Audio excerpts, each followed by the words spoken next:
When my daughter-in-law told me I was too ghetto for her Christmas charity gala at the country club, I smiled, pulled out my phone, and made 3 calls. By New Year's Eve, I owned the club, had rewritten all the membership rules, and Brittany was cleaning out her locker while I hosted my own gala in the ballroom she'd been banned from. But that was just the appetizer. You won't believe what I served for the main course. Justice must be restored, and entitled attitudes must be checked. Before we continue, please subscribe to the channel and let us know in the comments what you would have done in my situation. I should have seen it coming when Kevin brought Brittany home for the first time 5 years ago. She walked into my Eastside office like she was inspecting property she might deign to purchase, her Louboutin heels clicking against my marble floors with surgical precision. Everything about her screamed old money, from her perfectly straightened blonde hair to the way she held her designer purse like a shield against contamination. "So this is where the magic happens," she'd said, surveying my corner office overlooking the Seattle skyline. The tone was impressed but surprised, like she'd expected to find me operating out of a storefront with bars on the windows. Kevin beamed beside her, completely missing the condescension. "Mom built this from nothing, babe. Started with 1 rental property in Rainier Valley, and now she owns half the commercial real estate in the city." "How industrious," Brittany had replied, the word dripping with something that wasn't quite admiration. I'd built Flora's development group from a $5,000 loan and 20 years of 18-hour days. Every property in my portfolio represented nights I'd fallen asleep over blueprints, weekends spent negotiating with contractors who tried to overcharge the Mexican woman they assumed didn't know better.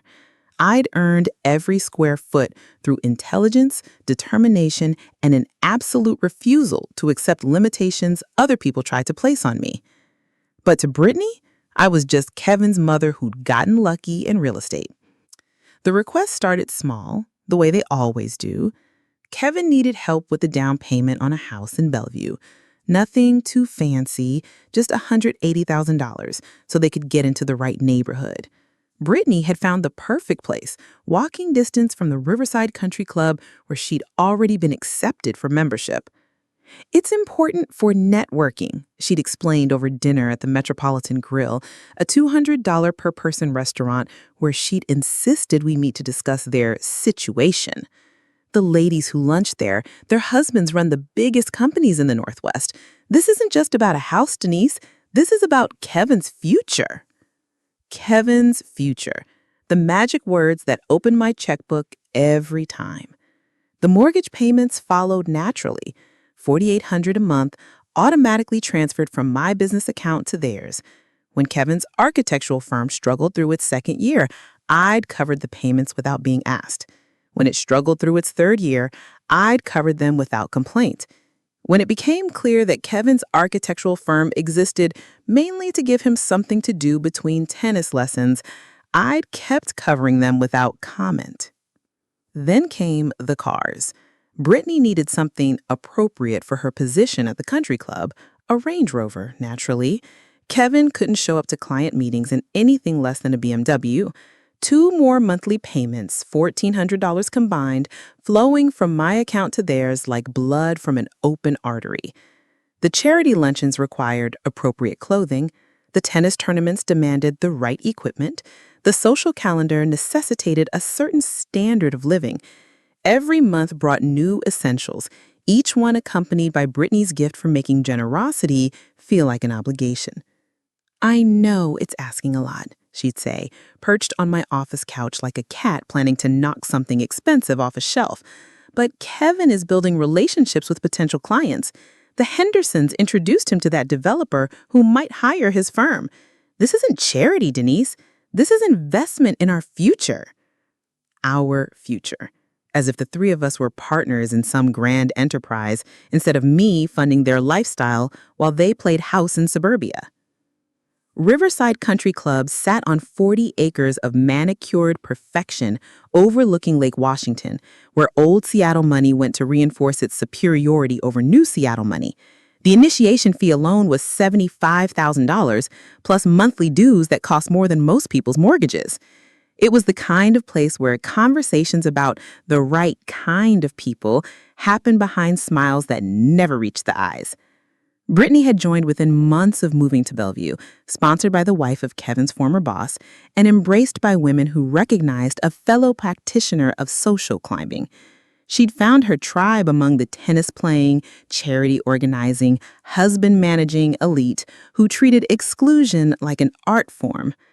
Every month, she'd regale me with stories of her country club adventures, name-dropping like she was dealing cards at a high-stakes table. The Ashfords had invited me to their box at the Symphony. The Weatherbys had included me in their annual Aspen trip planning committee. The Chandlers, whose family had owned timber rights since territorial days, had asked me to co-chair the Christmas charity gala. It's such an honor, she'd gushed over lunch at the club's dining room, where she'd insisted we meet so I could see her natural habitat. Patricia Chandler doesn't ask just anyone to work with her on this event. It raises over $200,000 for children's charities every year. I looked around the dining room, taking in the oil paintings of dead white men and the carefully orchestrated diversity of one Black member and 2 Asian members among 50 tables of blonde-highlighted, tennis-tanned women discussing their children's private school acceptances. Sounds like important work, I'd said, cutting into a $45 salmon that tasted like disappointment. Oh, it is. And Denise, she leaned forward conspiratorially. I might be able to get you tickets. I mean, it's usually just members and their immediate families, but I have some influence now. Tickets to an event funded by my monthly contributions to her lifestyle? How generous. Sitting in my office that October evening, adding up 4 years of support, the numbers told a story I'd been too willingly blind to see.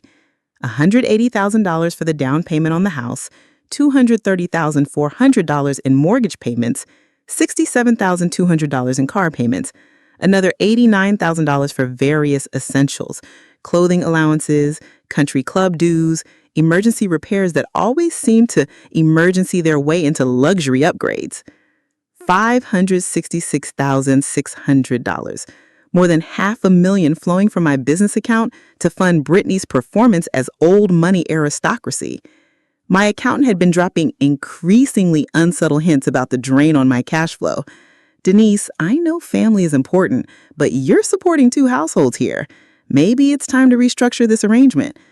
Marcus had been managing my books for 15 years.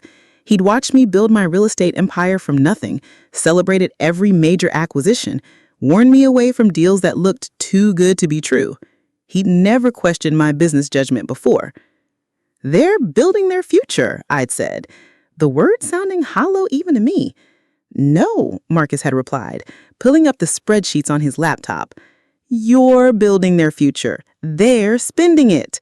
The truth was a sledgehammer to glass. Kevin's architectural firm existed mainly on paper and optimism. Brittany's charity work was unpaid social networking. Neither of them had contributed a single dollar to their lifestyle in over 2 years, yet somehow I'd become the silent partner in their suburban fantasy. I'd been subsidizing my own exclusion, paying premium prices for the privilege of being tolerated by people who considered my generosity proof of their superiority. The call came on a Tuesday afternoon in November while I was reviewing contracts for a new mixed-use development in Capitol Hill. Brittany's name appeared on my caller ID with the inevitability of gravity. When she called during business hours, she needed something that couldn't wait for our scheduled monthly lunch. Denise, hi. I hope I'm not interrupting anything important. I was negotiating a $12 million deal, but that had never stopped her before. What can I do for you, Brittany? Well, I wanted to talk about the Christmas gala. As you know, I'm co-chairing with Patricia Chandler, and we're expecting our biggest turnout ever. The Weatherbys are flying in from Jackson Hole, the Ashfords are bringing guests from Cortland, and we might even have a surprise appearance from Senator Morrison's wife. I waited for the ask. There was always an ask. The thing is, we're still short on our fundraising goal, and I was hoping. She paused, and I could practically hear her calculating how much my guilt was worth. I was hoping you might consider making a more substantial contribution this year. Maybe something in the five-figure range.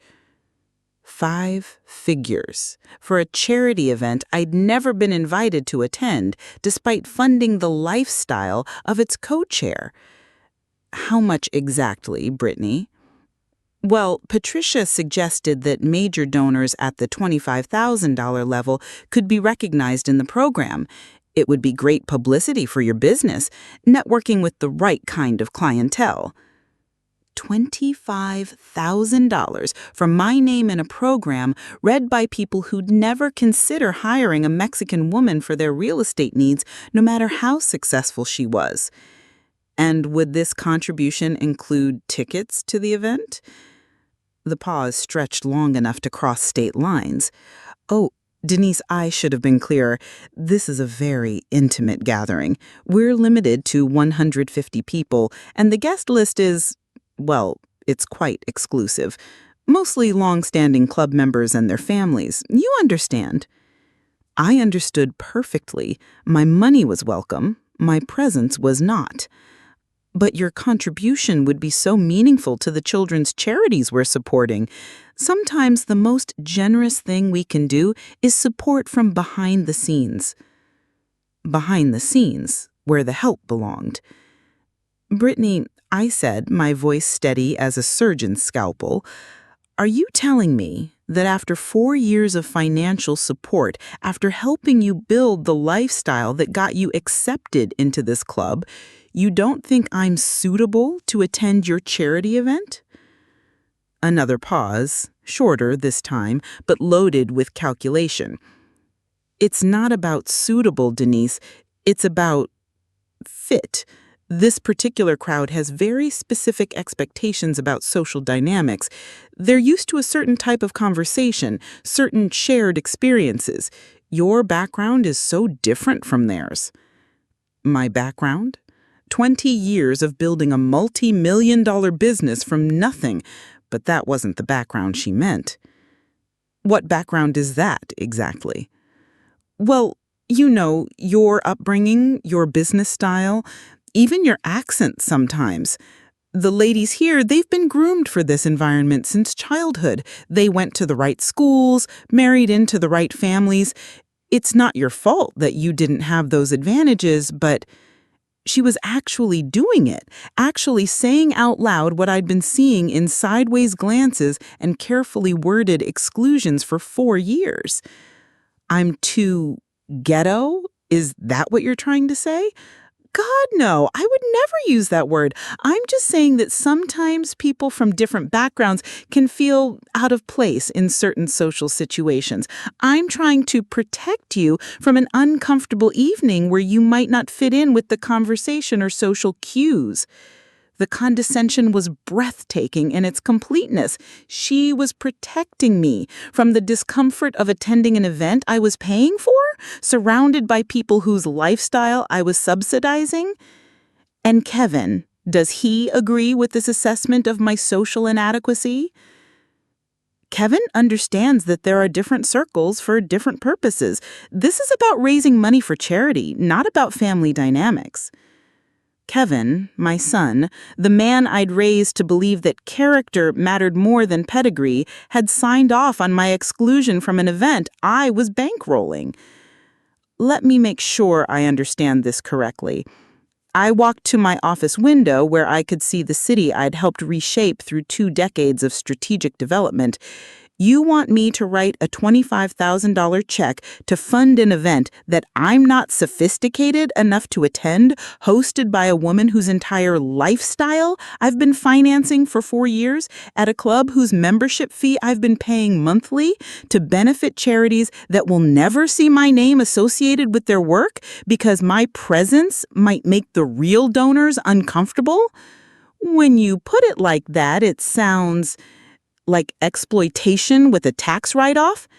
Denise, please don't be dramatic. This is about doing what's best for everyone involved. The charity benefits, Kevin's social connections strengthen, and you get to support causes you care about without the stress of navigating unfamiliar social territory.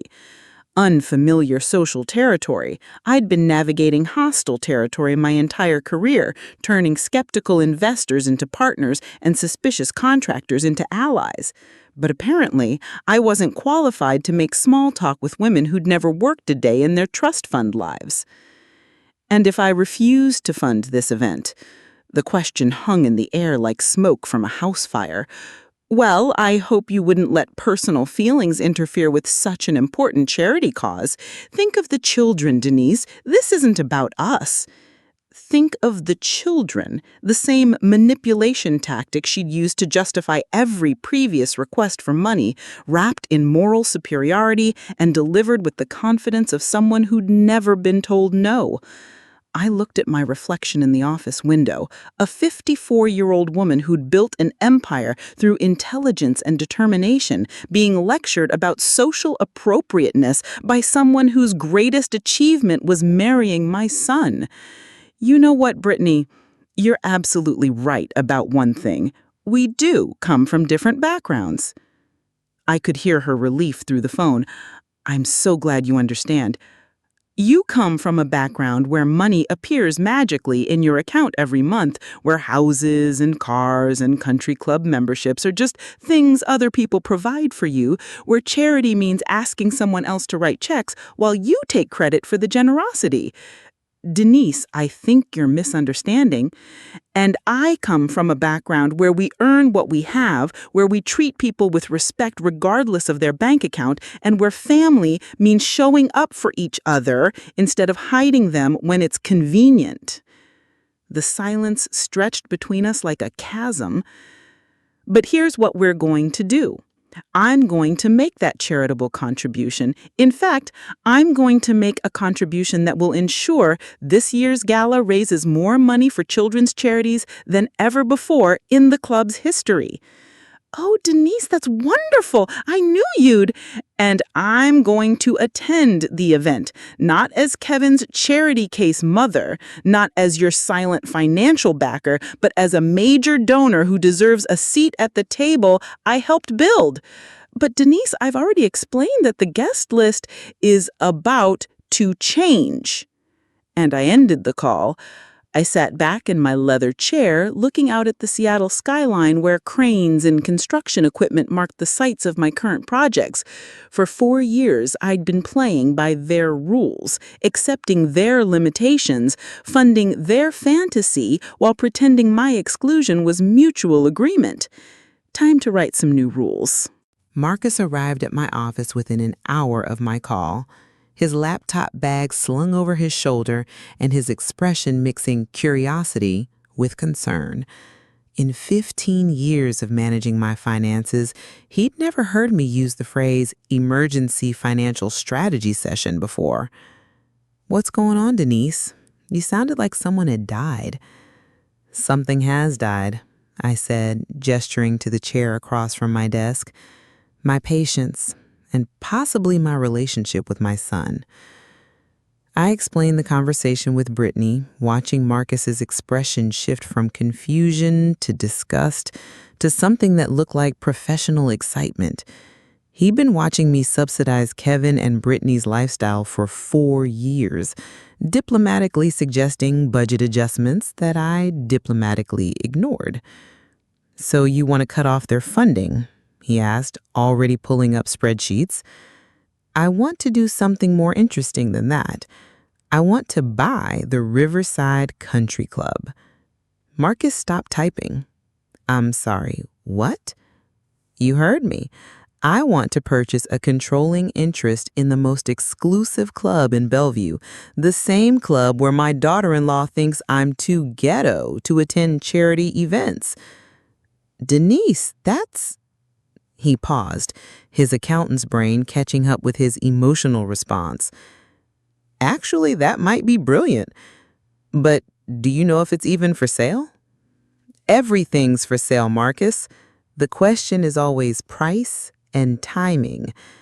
I'd learned that lesson during the 2008 financial crisis when desperate sellers had given me opportunities to acquire prime real estate at fractions of their peak values. The key was having cash available when other people needed it most and being willing to make decisions while others were still paralyzed by uncertainty. Start with public records, property taxes, liens, any financial filings they've had to make. Private clubs like this usually operate as corporations with members as shareholders. Find out their ownership structure, their debt situation, anything that might indicate financial stress. Marcus opened his laptop and began typing. This is going to take some time. I have time, but not much. That charity gala is December 18th, and I want to be writing the checks as the owner, not the excluded benefactor. Over the next 3 days, Marcus and I pieced together the financial reality of Riverside Country Club like archaeologists reconstructing a civilization from pottery shards. The picture that emerged was more beautiful than I dared hope. The club was bleeding money. Membership had been declining for 5 years as younger wealthy families chose private golf clubs with better facilities over stuffy social clubs with outdated rules. The remaining members were aging, and many were on fixed incomes that made the increasing dues a strain rather than a negligible expense. Their physical plant needed major renovations. The roof had been patched repeatedly but needed complete replacement. The kitchen equipment dated from the Clinton administration. The tennis courts had cracks that would require resurfacing within 2 years. Most damaging of all, 3 major donors had died in the past 18 months, leaving estates that were too complicated or too diminished to continue the substantial contributions that had kept the club operating above break even. Their cash flow is negative $150,000 a month, Marcus reported, scrolling through documents he'd obtained through carefully placed inquiries. They've been covering the shortfall with a line of credit that's approaching its limit. How long before they're forced to sell? 6 months, maybe 8 if they cut services drastically. But here's the interesting part. They've already been approached by a hotel development group that wants to buy the property and tear down the clubhouse. I felt my pulse quicken. A development group meant condominiums or commercial property, which meant the end of Riverside Country Club entirely. The members would scatter to other clubs, taking their social hierarchies and exclusionary traditions with them. What kind of offer? $42 million for the property, with a 6-month closure timeline. The members would get bought out based on their equity stakes, but the club ceases to exist. $42 million. I did quick math in my head. My liquid assets and available credit could handle about 60% of that. But I didn't need to buy the entire property. I just needed to buy control. What's the ownership structure? Interesting question with a complicated answer. Marcus pulled up another document. The club is owned by a corporation with 300 shareholders, the founding members and their heirs. But about 40% of the shares are held by just 12 families. And here's where it gets good. 3 of those families are actively looking to sell. Which families? The Weatherbys are liquidating assets to pay estate taxes after the patriarch died last year. The Ashfords are getting divorced and need to divide marital property. The Hendersons are relocating to Phoenix and want to cash out their Seattle investments. I leaned back in my chair, pieces of a strategy clicking into place like tumblers in a lock. Combined, how much of the club do those 3 families control? 31%. Add that to scattered smaller holdings from members who might be interested in selling, and you could potentially acquire a controlling interest for, he typed rapidly, roughly $2.3 million. $2.3 million. Less than half of what I had already spent supporting Kevin and Brittany, and enough to buy myself a seat at the head of the table where my daughter-in-law had tried to exclude me from footnote status. Here's what we're going to do. I walked to my whiteboard where I mapped out deals that made me one of the most successful developers in the Northwest. I'm going to acquire enough shares to control the club's board of directors.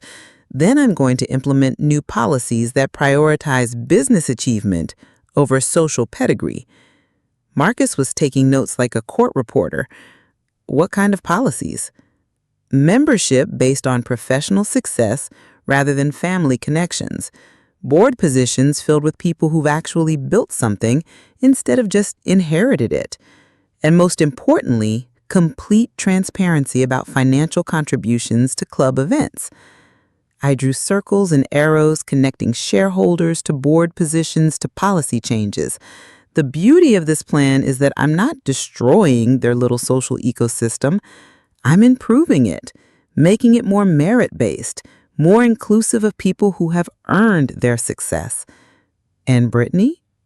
I smiled, remembering her casual dismissal of my ghetto background and her generous offer to protect me from social discomfort.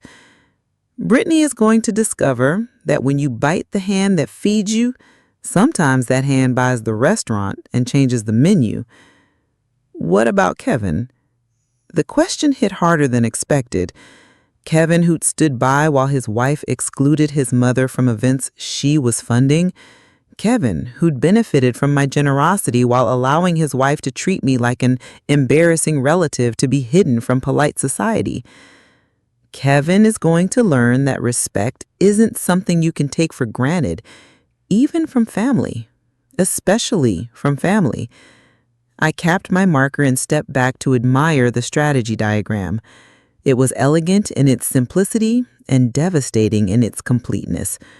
Brittany had overplayed her hand by trying to exclude me from an event I was financing. Now she was about to discover what happened when you underestimated someone based on their background.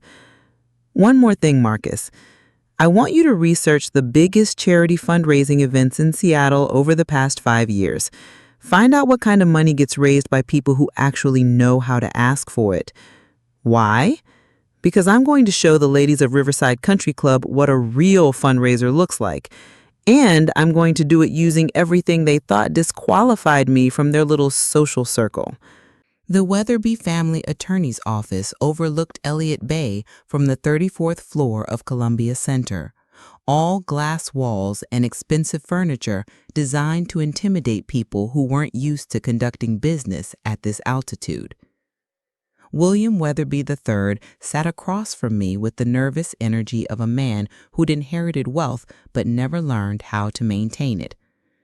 Miss Flores, I have to say your offer is quite generous.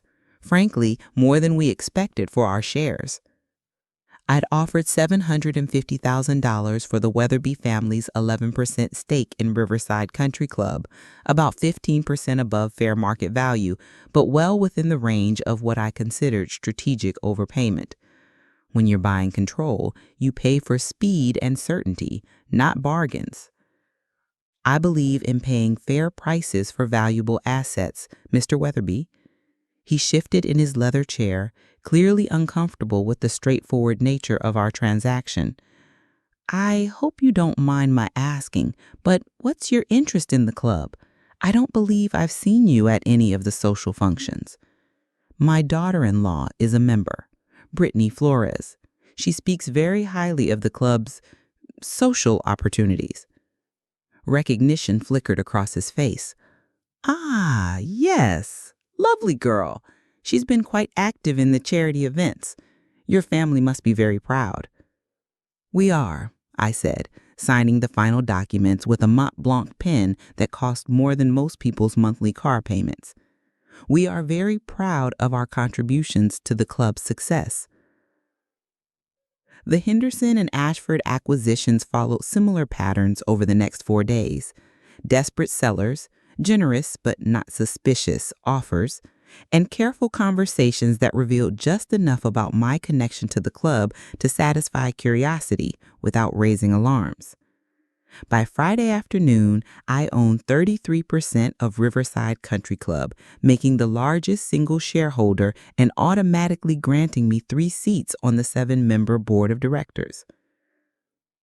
Marcus had done additional research on the remaining board members, identifying two who could be counted on to support business-friendly policies, and one whose financial situation made him amenable to suggestions from the club's new largest investor. "Congratulations," Marcus said, raising a glass of champagne in my office as we watched the sunset paint Seattle skyline in gold and crimson. "You now own 1/3 of the most exclusive social club in Bellevue. I own 1/3 of what used to be the most exclusive social club in Bellevue. What it becomes next is entirely up to me." I'd attended enough corporate board meetings to understand the theater of power, who sat where, who spoke first, and how silence could be wielded more effectively than words. But walking into the Riverside Country Club boardroom as its largest shareholder felt different than any hostile takeover I'd ever executed. This was personal. The existing board members, 5 men who'd inherited their positions along with their shares, looked up from their leather folders as I entered the mahogany-paneled room. Recognition dawned slowly, like sunrise breaking over mountains of privilege and confusion. "Mrs. Flores," Board Chairman Richard Chandler, Patricia's husband, rising from his seat with the kind of forced courtesy reserved for people you'd rather not acknowledge. "What a surprise to see you here. Please call me Denise. And it shouldn't be that surprising, Richard. I'm now the largest shareholder in this corporation, which automatically grants me representation on this board." I took my seat at the polished table, noting how the other members seemed to shrink slightly in their chairs. These men had spent their careers in boardrooms where decisions were made based on relationships and quiet agreements. They weren't prepared for someone who treated business like business. I've had a chance to review the club's financial statements, and I have some concerns about our current trajectory. "Concerns?" asked Robert Morrison, whose political connections had kept him on the board despite contributing nothing to the club's operations for over a decade. "We are losing $150,000 a month. Membership is declining, and our facilities need major capital improvements. Without significant changes to our business model, we'll be forced into bankruptcy or sale within the year." The room went silent. These men had been attending board meetings for years where such uncomfortable truths were discussed in euphemisms and deferred to committees that never quite reached conclusions. "What kind of changes are you proposing?" Chandler asked carefully. I smiled, pulling out a detailed presentation I'd spent the previous weekend preparing. "I'm glad you asked. Gentlemen, I'd like to propose a comprehensive restructuring of our membership policies, social programming, and financial management." I stood up, walking to the presentation screen with the confidence of someone who'd pitch billion-dollar developments to skeptical investors. First, membership qualifications. Our current system prioritizes family connections and social recommendations. I propose we shift to merit-based criteria, emphasizing professional achievement, community contribution, and financial capability. Merit-based criteria? This club has traditions dating back to 1924. Our membership standards ensure a certain quality of member. Our membership standards have given us a club that's bleeding money and struggling to attract younger members with actual disposable income.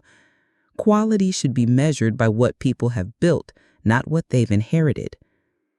I clicked to the next slide, showing demographic breakdowns I'd compiled from membership roles. 73% of our current members are over 55.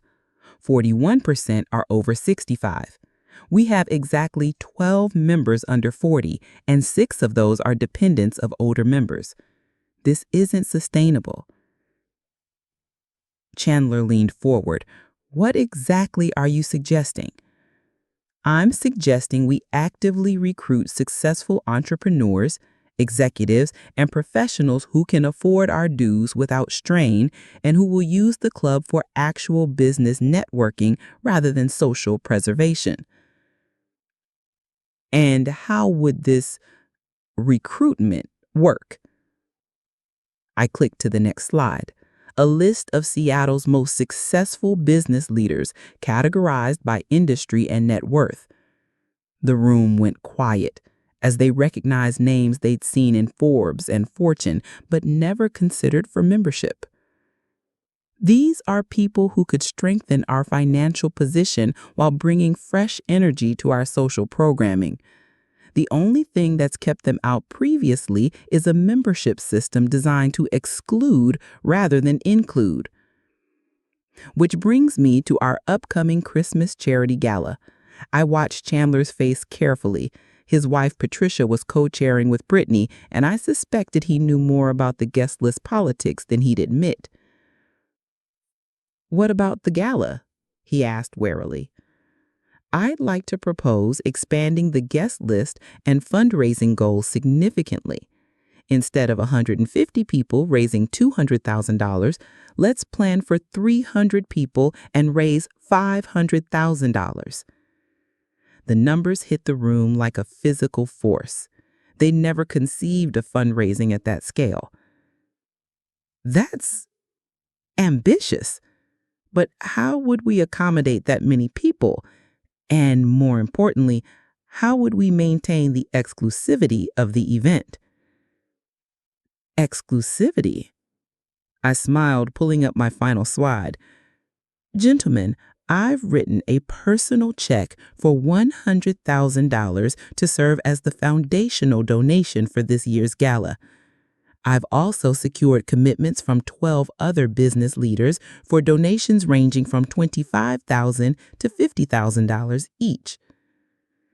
The silence was absolute. "However," I continued, "these donors have one condition. They want to attend the event they're funding, which means we'll need to adjust our approach to hospitality and guest accommodation." Chandler's face had gone pale. He was clearly calculating the political implications of his wife's carefully curated guest list being overwhelmed by people who'd earned their invitations through checkbook rather than bloodline. "And if the current co-chairs object to these changes?" he asked quietly. "Then we'll find new co-chairs who understand that charity fundraising is about raising money for charity, not preserving social hierarchies." I gathered my materials, standing up with the satisfaction of someone who'd rewritten the rules of a game she'd been excluded from playing. "Gentlemen, I'll expect your support for these initiatives at next week's membership meeting. After all, we all want what's best for the club's future." As I walked out of the boardroom, I could hear heated whispered conversations beginning behind me. Change was never comfortable for people who built their identities on maintaining status quo. But comfort was never my priority. Results were.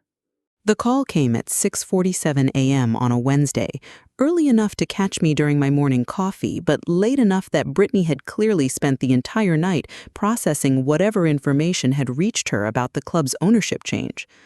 "Denise." Her voice carried none of its usual artificial sweetness. "We need to talk." "Good morning, Brittany. How can I help you?" "Don't play games with me. Patricia Chandler called me last night. She said there's been some kind of hostile takeover at the club and somehow your name is involved." I set down my coffee mug and walked to my office window where the morning light was painting Seattle's skyline in shades of gold and possibility. I wouldn't call it hostile, more like strategic investment. Strategic investment? Her voice rose to a pitch that could shatter crystal. "Denise, what have you done?" "I've done what successful business people do when they see an undervalued asset with potential for improvement. I've acquired a controlling interest and implemented better management practices." The silence stretched so long I thought she might have hung up. "You bought the country club," she said finally, her voice flat with disbelief. I bought enough of the country club to have meaningful input into its operations. There's a difference. This is insane. You can't just buy your way into places you don't belong. There it was. The truth she'd been dancing around for 4 years, delivered with the clarity of someone who'd finally abandoned pretense. Places I don't belong? I repeated quietly. Brittany, I've been funding your membership at this club for 4 years. I've paid for your tennis lessons, your social events, your charity contributions. If anyone belongs there, it's the person who's been paying the bills. That's different. That was family support, not some kind of corporate raid. You're right. Family support would involve treating family members with respect. What I've been providing is more like charity, funding someone else's lifestyle out of misguided generosity. I heard a car door slam in my driveway, followed by rapid footsteps on my front walk. Through the phone, I could hear Brittany whispering urgently to someone. "Kevin's here," she announced. "We're coming in." "Actually, you're not. This is my home, and after yesterday's conversation, I'm not particularly interested in hosting people who think I don't belong in places I've been financing." The pounding on my front door started before she could respond. I walked slowly through my house in no hurry to accommodate their urgency. Through the peephole, I could see Kevin's face, flushed with anger and something that looked like panic. I opened the door to find both of them standing on my porch like process servers delivering bad news. "Mom, what the hell is going on?" Kevin pushed past me into my living room without invitation, Brittany following with the entitled stride of someone who'd never been told she wasn't welcome anywhere. "Good morning, Kevin. Nice to see you too. Don't play games with me. Patricia Chandler called me last night. She said there's been some kind of hostile takeover at the club and somehow your name is involved." I closed the door and turned to face them, noting how they'd positioned themselves side by side like opposing counsel at a deposition. "I bought a controlling interest in a failing business and implemented better management practices. If that ruins Brittany's charity event, then her event was built on a pretty shaky foundation. This is about the guest list, isn't it?" Brittany's voice carried the sharp edge of someone who'd finally identified the real threat to her carefully constructed world. "You're angry because I tried to spare you the embarrassment of attending an event where you wouldn't fit in." Spare me the embarrassment? I sat down in my favorite armchair, forcing them to remain standing like supplicants in their own drama. "Brittany, let me ask you something. What exactly about my background makes me unsuitable for a charity fundraiser?" She glanced at Kevin, clearly hoping he'd rescue her from having to answer directly. "Mom, she didn't mean anything personal by it. It's just that these events have certain expectations." "What expectations, Kevin? The expectation that attendees should be able to afford the ticket prices? Because I can. The expectation that they should be generous donors to charity? Because I am. The expectation that they should be successful business professionals? Because I definitely am." Brittany found her voice, but it came out strangled. "It's not about money or success. It's about social fit, about understanding the subtle dynamics of these gatherings." Subtle dynamics? You mean the subtle dynamic where you exclude the person funding the event while taking credit for the fundraising success? I never took credit. Brittany, my voice cut through her protest like a blade through silk. I've spent $566,600 supporting your lifestyle for 4 years. Every car payment, every mortgage payment, every country club due, every tennis lesson, every charity contribution that made you look generous to your new friends. And when I finally asked to attend an event I was funding, you told me I was too ghetto to fit in with the other donors. The room went silent except for the sound of Brittany's sharp intake of breath. I never used that word, she whispered. You didn't have to. The meaning was clear enough. Kevin sank into my sofa, his face in his hands. Mom, I had no idea she said that to you. But you agreed with the decision to exclude me from the guest list. He looked up, and for the first time since this conversation started, I saw something that might have been shame in his eyes. I thought you wouldn't want to attend something like that. It seemed like it would be stressful for you. Stressful for you or embarrassing for you? The question hung between us like a bridge neither of them wanted to cross. Here's what's going to happen. I sat up and walked to my desk where I had prepared a folder of documents. The automatic transfers to your account stop immediately. All of them. Mortgage, cars, country club dues, everything. I handed Kevin a manila envelope thick with bank statements and receipts. That's a complete accounting of every dollar I've sent you over the past 4 years. Consider it a loan that's now due for repayment. Kevin opened the envelope with trembling hands, his face going pale as he saw the totals. Mom, we can't possibly. Then you'll need to make some lifestyle adjustments.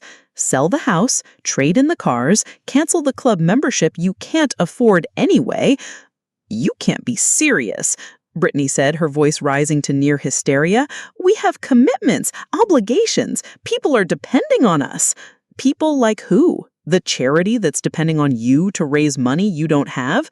The country club that's depending on you to pay dues with money I've been providing? The social circle that's depending on you to maintain a lifestyle funded by someone they consider too ghetto to join their parties? This is blackmail. This is consequences, I corrected. Something you've managed to avoid for 4 years while spending other people's money. Kevin looked up from the financial documents, his face a mixture of shock and what might have been the beginning of understanding. The Christmas gala, he said quietly. What happens to that? The Christmas gala will go on as scheduled, but it will be hosted by the new board of directors with a guest list that includes all major donors regardless of their social pedigree and with fundraising goals that reflect what's possible when you actually ask successful people for money instead of trying to exclude them. You can't do this, Brittany said, but her voice had lost its commanding edge. I'm co-chairing that event with Patricia Chandler. We've been planning it for months. We're co-chairing, I corrected. The board voted yesterday to restructure the event planning committee. It seems that when faced with the choice between raising $200,000 with 150 exclusive guests or raising $500,000 with 300 inclusive guests, they chose the option that actually benefits the charity. $500,000? Kevin's voice was barely above a whisper. Conservative estimate.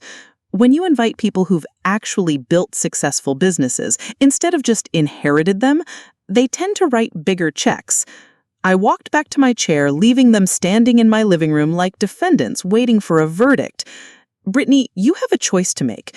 You can continue working with the new event planning committee, following the new guidelines for inclusive fundraising, or you can step aside and let people who understand charity work take over. Inclusive fundraising. She repeated the words seeming to taste bitter in her mouth. Revolutionary concept? I know. Judging people by their generosity rather than their genealogy. Kevin sat up slowly, the financial documents still clutched in his hands. Mom, I want you to know that I never intended for things to get this way. Intentions don't matter much, Kevin. Actions do. And your actions for the past 4 years have shown me exactly where your priorities lie. Is there any way to fix this? Any way to go back to the way things were? I shook my head. Kevin, the way things were involved me subsidizing a lifestyle that came with the condition that I be grateful for scraps of your attention. That's not a relationship I'm interested in continuing. Then what happens now? I looked at both of them. My son who'd chosen social acceptance over family loyalty, and my daughter-in-law who'd mistaken generosity for weakness. Now, you learn to stand on your own feet. And maybe, if you figure out how to treat family with respect instead of taking them for granted, we can build something better than what we had. And if we can't, Brittany asked quietly, then you'll discover what life looks like without a safety net you never appreciated anyway. December 18th arrived with the kind of crisp winter clarity that made Seattle's mountains look close enough to touch. I stood in the ballroom of Riverside Country Club, watching the final preparations for what had become the most ambitious charity fundraiser in the club's history. The guest list had grown to 285 people, including tech executives from Amazon and Microsoft, real estate developers who'd reshaped the city skyline, restaurant owners who'd built empires from food trucks, and medical professionals who'd started their careers with nothing but student loans and determination. Gone were the oil paintings of dead white men, replaced by displays showcasing the work of the children's charities we were supporting. Gone was the stuffy formality that had made previous events feel more like museum exhibitions than celebrations of generosity. "Miss Flores?" A young woman with a clipboard approached me with the nervous energy of someone managing an event 3 times larger than anything she coordinated before. "The caterers want to know if you're ready for final service setup." "Absolutely. And Maria, remember, we're serving food that actually represents our community. Mexican, Ethiopian, Vietnamese, Lebanese. People who've succeeded in America despite being told they didn't belong here deserve to celebrate with the flavors of their heritage." She smiled and hurried away to coordinate with the kitchen staff I'd hired from restaurants throughout Seattle, establishments owned by immigrants who'd build businesses while facing the same kind of social exclusion that had nearly kept me from this ballroom. I was checking the placement of donation cards when I spotted a familiar figure hovering near the entrance. Brittany stood in the lobby, dressed in a black cocktail dress that probably cost more than most people's monthly rent, but looking somehow diminished by the scale of activity around her. She'd lost 15 pounds since our confrontation 3 weeks ago, and her usual perfect composure showed cracks around the edges. The stress of losing her social position, her financial security, and her carefully constructed identity had taken a visible toll. I walked over to where she stood, noting how other guests moved around her without recognition, former admirers who'd already shifted their attention to new social leaders. "Brittany, I wasn't sure you'd come." "I helped plan this event," she said quietly, but without her usual defiant edge. "I wanted to see what you'd done with it." "What we've done with it," I corrected. "The planning committee incorporated many of your original ideas, the silent auction, the presentation format, even some of the decorative elements." She looked around the transformed ballroom, taking in the diverse crowd, the energy level that buzzed with actual excitement rather than obligatory attendance, the sheer scale of an event that had grown far beyond her original vision. $500,000, she said. "That's what you're expecting to raise tonight." "Conservative estimate.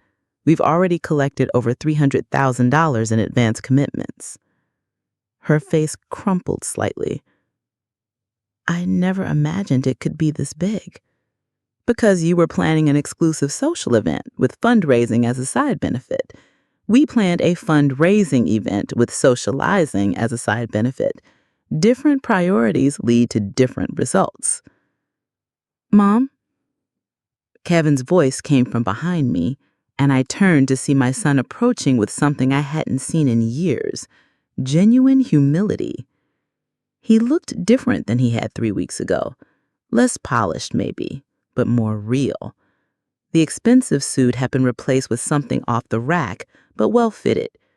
The confident swagger that had carried him through years of borrowed success was gone, replaced by something that looked like earned self-respect. "Kevin, I'm glad you came." I almost didn't. After everything that's happened, I wasn't sure I'd be welcome. "You're always welcome, son, but as my equal, not as my dependent." He nodded, understanding finally dawning in his expression. "I need to tell you something. Brittany and I are getting divorced." The announcement should have shocked me, but it felt more like the inevitable conclusion of a story that had been building toward this moment for years. "I'm sorry to hear that." "Are you?" He looked at me with eyes that seemed older than they had a month ago. "I know you never liked her." "I never liked how she treated our family, but I wanted you to be happy, Kevin. I still do." I haven't been happy for years, he admitted. Living beyond our means, pretending to be something we weren't, watching you sacrifice everything for a lifestyle that required me to be ashamed of where I came from. That's not happiness. That's just expensive misery. Around us, the gala was reaching its crescendo. Successful people who'd earned their places through merit rather than inheritance were writing checks that would fund children's programs throughout the region. The sound of genuine celebration filled the ballroom. Laughter that wasn't performed, conversations that weren't calculated, generosity that came from abundance rather than obligation. At 11:30 p.m., after the last guest had left and the final donation totals were calculated, I stood alone in the quiet ballroom with a number that exceeded even my ambitious projections: $847,012. Marcus appeared beside me with a bottle of champagne and 2 glasses. $847,412, the largest single-event charity fundraiser in club history.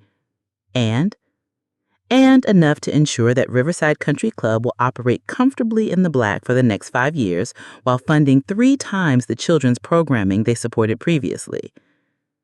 I accepted the champagne glass and raised it toward the empty ballroom, where a few hours earlier, nearly 300 people had celebrated the radical concept of judging others by their contributions rather than their backgrounds. To new rules. To knowing when to break old ones. We clinked glasses in the silence of a revolution that felt like inevitability. The divorce was finalized on a Tuesday in June. Kevin kept his architectural firm, which had actually started generating modest but real income once he started focusing on work rather than social networking. Brittany kept the jewelry and moved back to her parents' house, where she was reportedly considering a career in real estate sales. The house in Bellevue sold for enough to pay off the mortgage and provide Kevin with a small down payment on a craftsman cottage in Fremont, a neighborhood where his neighbors cared more about community gardens than country club memberships. Riverside Country Club's membership had increased by 37%, with a waiting list for the first time in 15 years. The new members brought energy, diversity, and most importantly, financial stability that had transformed the club from a struggling relic into a thriving business networking hub. I kept my membership, serving on the board of directors and chairing the annual charity fundraising committee. But more importantly, I spent Sunday afternoons teaching my grandson to play tennis on courts that no longer excluded people based on their circumstances of birth. Kevin and I had dinner every Wednesday at a restaurant in Pike Place Market, a tradition we'd established not because it was convenient or socially appropriate, but because it was what we both wanted. "Any regrets?" he asked me one evening over plates of the kind of ethnic food Brittany had once considered too ghetto for polite company.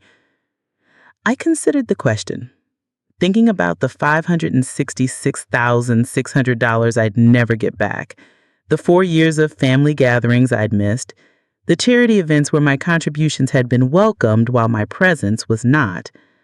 I regret that it took me so long to stop accepting crumbs from a table I was paying to maintain, I said finally. But I don't regret buying my own restaurant. He laughed, and the sound was pure and uncalculated in a way I hadn't heard from him in years. To new rules. He raised his glass of Mexican horchata in a toast. To remembering that family is about respect, not just DNA. Outside the restaurant window, Seattle's skyline glittered with the lights of a city built by people who'd been told they didn't belong, who succeeded anyway, who changed the rules instead of accepting exclusion. Sometimes the best revenge is simply refusing to play by other people's limitations. Sometimes it's buying the game board and writing better rules. And sometimes, if you're very lucky, it's discovering that the family you thought you'd lost was just waiting for you to respect yourself enough to demand the respect you'd always deserved. If this story resonated with you, please hit that like button and subscribe for more tales of justice served cold, but satisfaction served hot. Remember, respect isn't something you can buy, but dignity is something you can always choose to maintain. Until next time, stay fierce, because every story deserves its moment of sweet revenge.